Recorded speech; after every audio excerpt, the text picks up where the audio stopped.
Hello everyone! Patch 10.2 Guardians of the Dream, released last week.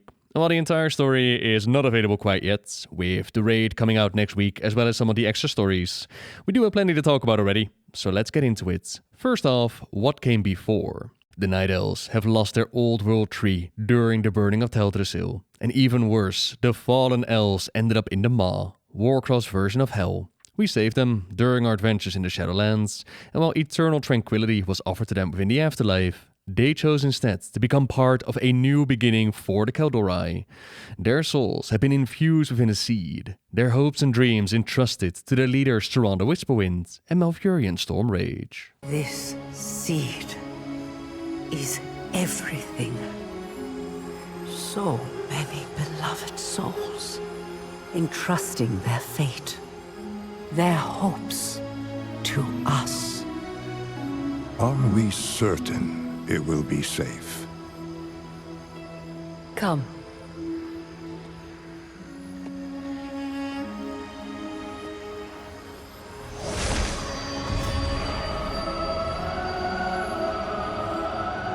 Here, by Elun's grace, this gift will be kept hidden from those who would wish it harm.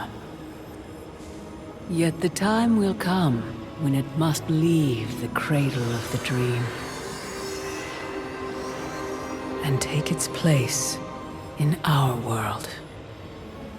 And when it does, its protection will fall to us. My beloved Kaldorei, all you have suffered, all you have given, will not be in vain. This I swear to you.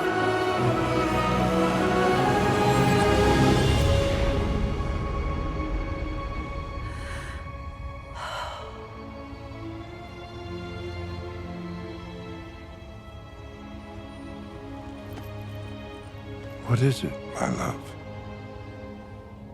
Just a feeling that this time will be different.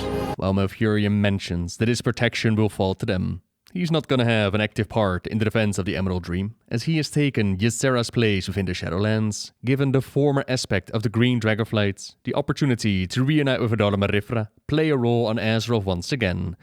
The Emerald Dream is the domain of the Green Dragonflight to guard and keep, a place of wild nature, magic and life. Meanwhile, Tyrande feels that this time is going to be different, but change does not come without strife. We have seen the Primalists try to gain entry into the domain of the Green Flight before, and they haven't exactly given up on this dream. The fledgling tree is growing, gaining power, roots spreading ever further into Azeroth. They want to see this world burn and view the tree as the best way to do it. Leading them is the primal incarnate Virak, who's been released from prison and infused with Shadow Flame, fire infused with Darkness of the Void, partially responsible for the madness of Deathwing, but also quite the power-up. Only downside is that he is hearing the whispers and the voices in his head. Already he was quite volatile, a true embodiment of the spirit of fire. Now it's only gotten worse, and Viranov, primal incarnate of ice, decides that this is too far. Behold, sister, the burning might of our new allies. What have you done to this creature? Imbued it with the living flame. The very flame we will infuse into the heart of their precious world tree. Amirdrassil entrusted us to deny the aspects their prize, not twist it into some vile abomination. Amirdrassil isn't here anymore. Besides, he is the one who set me free, who begged me to drink deep of the Shadow Flame. He knew what was necessary to win this war. We took up arms together to free the world from the Titans' meddling. That is the war I fight. That is the victory I seek. We cannot achieve victory with our hands bound by your ideals!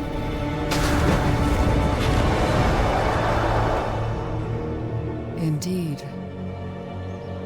Then our course is set. You might wonder, where is Amirdrassil, the third Primal Incarnates? They are in league with Azeroth. They've gotten a disc and stepped through a portal. They've been moving things from behind the scenes and will most likely be in the epilogue patch, most likely the bridge between Dragonflight and the next expansion. Now to get back to this patch, it's severe enough, they've lost their sight of their true goals, and instead she moves over to stand with us in the defense of Azeroth. No matter though, Virak has gotten himself some brand new friends, new allies in the forms of Druids of the Flame. Not Fendrel Stackhelm's Druids of the Flame that you might remember from the Cataclysm, but still, Flame Druids all the same, Druids that have the power and knowledge on how to gain entry into the Emerald Dream. My brother believed he could control me. This rage inside my heart. My sister believed she could tame me. My fury will not be sated. The aspects believed they could imprison me. But my hatred cannot be contained. They know what is coming. That the unyielding flame draws closer, ever closer. Even now, they cling to one another in the dark, lost in their dream.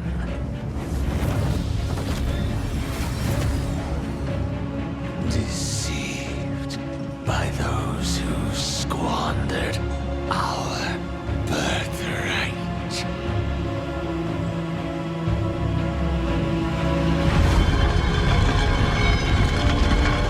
Betrayers. All of them. So it falls to me to make them pay.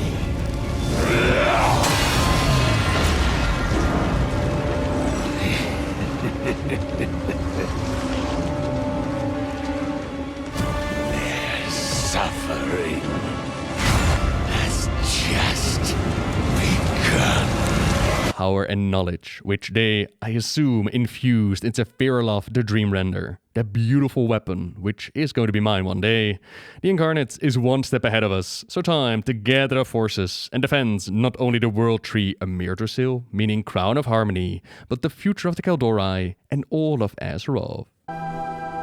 Behold, Amirdrassil, a new world tree, soon to bloom and be born into Azeroth. The very embodiment of the cycle of life. Its boughs infused with the souls of the Kaldorei. Until the tree crosses over into our world, we must defend this symbol of hope from... No! We must save them!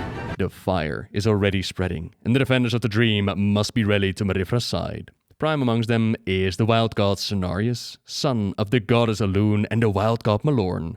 He has stood with us in the defense of Azeroth, but also against us while corrupted by the Emerald Nightmare. The Shondo, the honorable teacher of Malfurion and so many others that found a way to Druidism. He asks of us to get more wild gods at our side. There's Goldrin, a very known wild god, the Fangs of Rage. A new one, and probably my new favorite one, called Kwanzo, the Loa of Change. Loa is a term used by the trolls to describe their powerful deities. To them, all wild gods are Loa, but not all Loa are wild gods. Kwanzu is quite mysterious. True to its nature, it's incredibly hard to discern what is truth and what is false. It's constantly changing. It is change incarnate, and the dream has been a bit stagnant. Get now. Why would I want to stop the dream from changing? I think I will wait and see what happens. Try not to die, mortal. The final one, we ask for aid. That is Elder Dryad Cassavine. But she too ponders to the question of the nature for the dream. She has protected and nurtured these groves, yet they never seem to grow more verdant. They merely remain as if in hibernation. Would it matter at all if they weren't here? Would these fields stay exactly as they have? Or must something happen for them to finally renew? To aid a friend, or to seek renewal. The portals are open! The flames are here! Deep questions, and before we can really come up with a reply, the flames appear and it's time for battle. The question of stagnation for the dream, it's reflected in one of the books that we can find within the zone.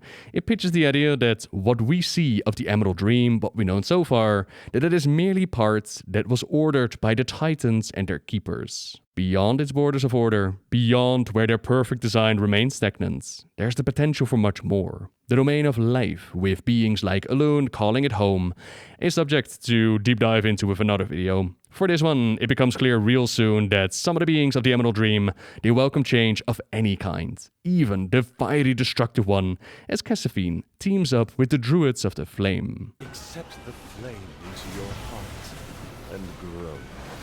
My heart burns with renewal. And not just the Druids of the Flame pop through the portals, there's also the Jardin and the Primalists. Plenty of forces that want to bring destruction to the Dream and shatter the imposed order. Look out!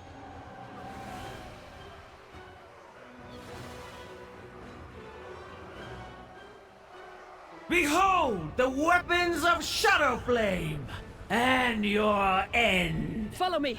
Take the portal. Now. Fly, little dragon. My greatest creation will cleave your wings. Igira the Cruel is one of the Jardin elders, the one that Iridacron approached during their war of the Skillborn, and after proving his strength, this mighty dragon hunter joined their side. That war was lost, and Igira has been slumbering until we partied in the Zarlek Caverns. That's where our boy Firak got himself that delicious shadow flame, and that's where he awakened Igira, who now shows up wielding mighty weapons and shadow flame herself. Amirdrassil, crown of harmony. Grown of two realms, a window between death and life. Its seed was gifted to Tyrande by the Winter Queen. Here in the Emerald Dream, it thrives. But there are others who would seize its power and use it for their own ends. We cannot let them. We of the Green Dragonflight and countless lost souls have pledged to keep it safe. We must be vigilant until it takes its place in the world. Cassifine wastes no time and returns to Amirdrassil to spread the fire of our lords. As much as it might hurt, we can't let it turn the tree into ashes. I knew you would come. Chasing fire like glittering moths. How I have longed for you to witness it, Amirdrassil. This world tree, the heart of its great power, filled with shadow and flame. But now that you and your champions have gathered, why wait? I should just end you now! The defeat of this treacherous queen would be a glorious battle. But the plan, Virak. Remember your brilliant plan to humble, humiliate, and break them? Open the way to the temple. Then the tree will be yours. Die! Yes! And once I take what is mine, my foes will perish in flames! Ascender Hardwood is new, and while his role still needs to be revealed, he comes across as somebody that's part of Virak's inner circle. Someone who's keeping the fiery incarnate on track as the shadow flame rages within. At the very least, we get a reason now why he doesn't just instantly destroy us, which buys us some time to rally our defenses. Farak will return. He cannot control himself for long. Not even with guidance. Marithra, this is your realm. Where shall we send our flights and our people to aid you? We must know what our enemies seek in the dream. There are other places of power, such as the Wellspring Temple and the Eye of Ysera. And the Druids of the Flame have opened the way for them all. I must know why they are here. Then we will begin there. Tyrande, seek them out and uncover their aims. Viranoth, let us speak of the Primalists.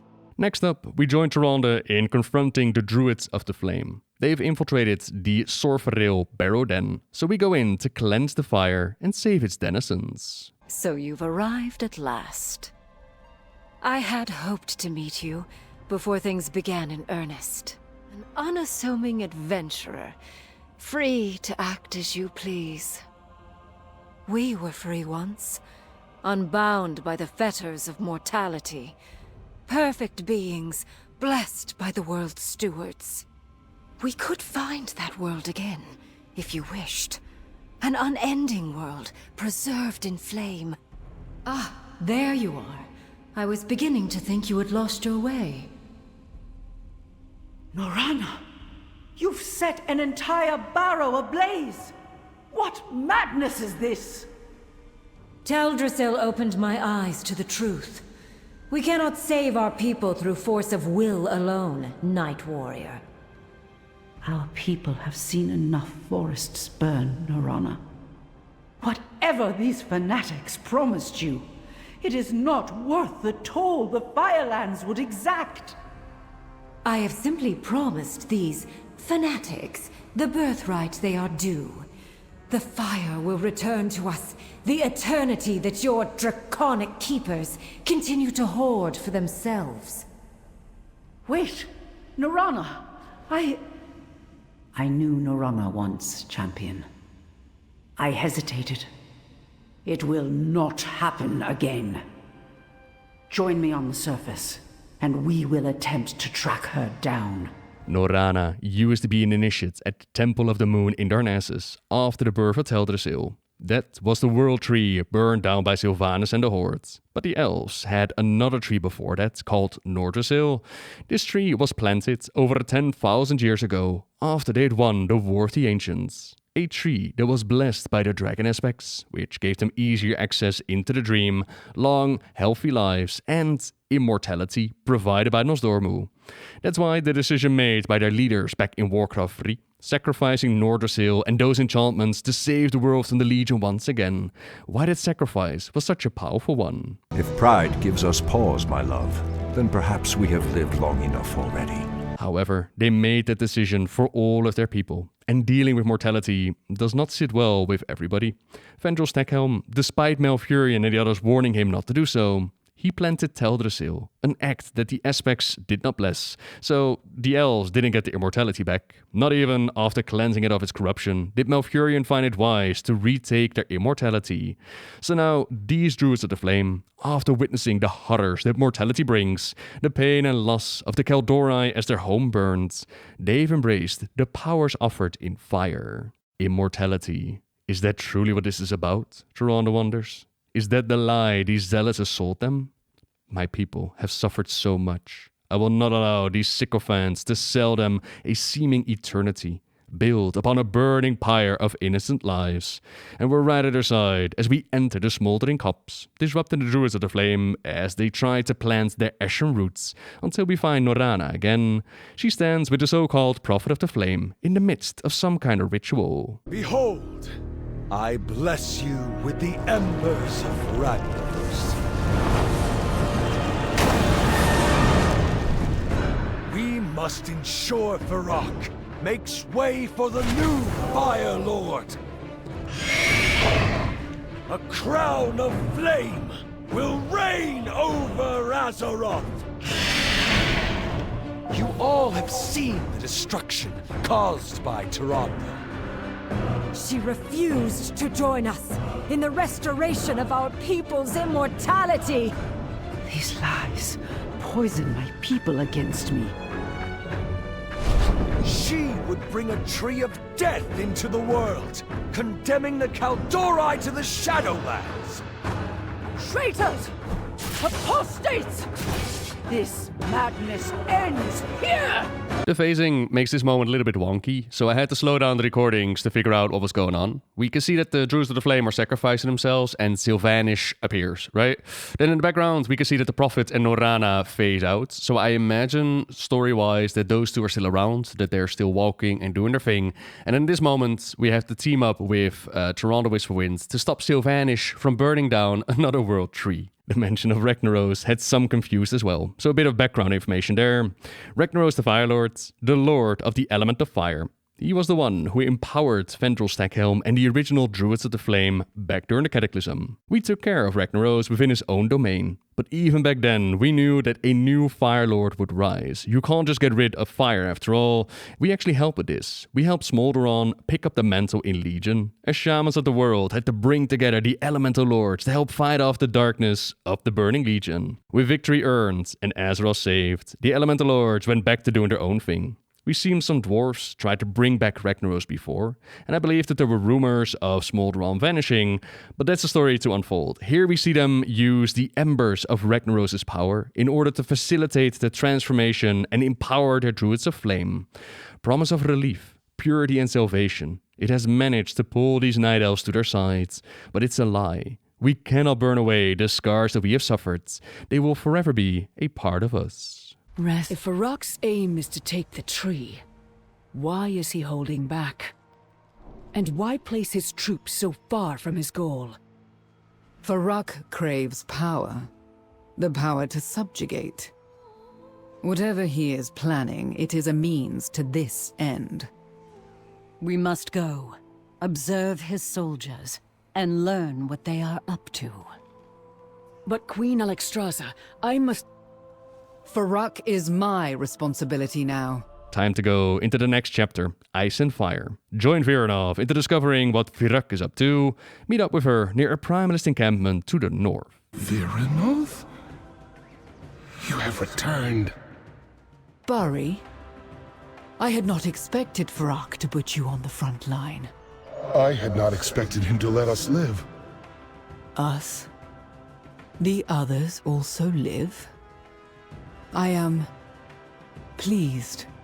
Bari, what did Farok say of his plan? He separated any of us he feared would be loyal to you early on. Farok is fixated on the wellspring of life. That is all I learned. Terra was with Farok in a cave to the west not long ago. Thank you, my friend. When she was still part of Team Primalist, Virenov had an elite squadron working under her wings. A general who knows the soldiers well can better apply their talents. That's the purely strategic start of their little group. But Buri is certain that beneath her cold exterior, the frozen heart cares more for them than she lets on. This once again flows into the undeveloped storyline when it comes to Virenov, the Primalist, and her sudden turnaround. We're missing a bit of story there, and while it's great that we read about how she sat down with Alexstrasza and talked things over, how they now once again trust each other, it would be much better to actually experience that change. Similarly here, Buri might be convinced that Virenov cares about them. At the same time, she did just leave everything behind to join us. Not all of them are like him. Some were really hurt for being abandoned like that. Some of them like Levka. Virenov neglected my power. But Farok will not. If I prove myself here, I could become as mighty as the Incarnates. How dare he? I alone am worthy to receive this power. Farok chose me. I will be the one to smash the barrier to pieces. Then Virenov will see how wrong she was to leave us. Cinder Summit will serve our needs. Only I am strong enough to harness the power within that mountain. Not these... servants. Virenov's units have been put to use by Farok. Levka is quite happy with the opportunity, but maybe the others can be convinced to return to Virenov's side. But Tero is sadly already slain. Levka, what have you done? I removed an obstacle. You abandoned us to your regrets. Farok continued on the path to victory. Now, I have a mountain to explode. I will stop Lethka. Mortal, take Buri and find Suska. Viranov will not rest until Taro is avenged, but Suska is still hard at work over at the Wellspring of Life.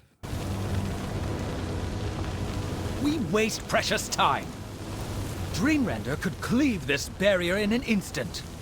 Is this simple task too much for you? Once the wellspring is filled with flames, my flames, it will set the entire realm ablaze. Then, through that tree, all Azeroth will burn. Yet you would have me squander my power to make up for your failures. I only thought... Forgive me. We will bring this barrier down. No. You will not.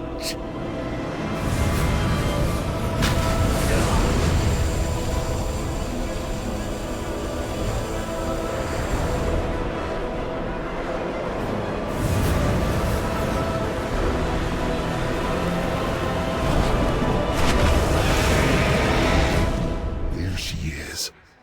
You can get closer without me drawing their attention. They got attack plans going on all over the dream. Right here, they want to infuse the Wellspring of Life. So I imagine that the roots of Amirdrassil, they're currently gulping down some delicious, life-giving waters. Infuse those waters with Shadow Flame, and the tree will take that in as well.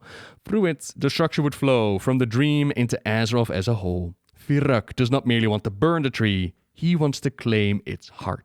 Not a situation that we want to find ourselves in. Not a thing that Suska wants to be a part of. Firak is slowly but surely losing it, and they much rather side with Viranov. So we fix the damage that they did to the barrier. Viranov should be back by now.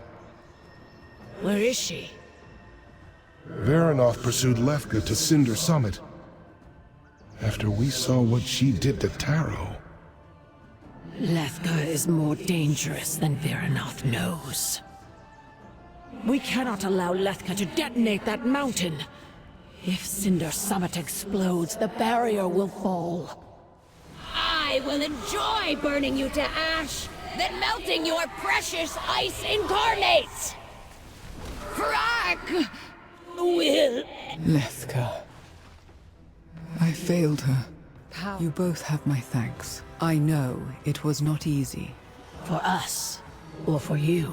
Viranov will have to deal with the choices she made. Well, we now know that Firak has his eyes on the Wellspring of Life, and I'm sure that he and his forces will find many other targets to assault within the dream. That, the side stories, and the raid that follows is going to be a story for next time. So for now, thank you very much for watching, everyone. Subscribe if you like my videos, leave a like if you enjoyed this one, and until next time, see ya!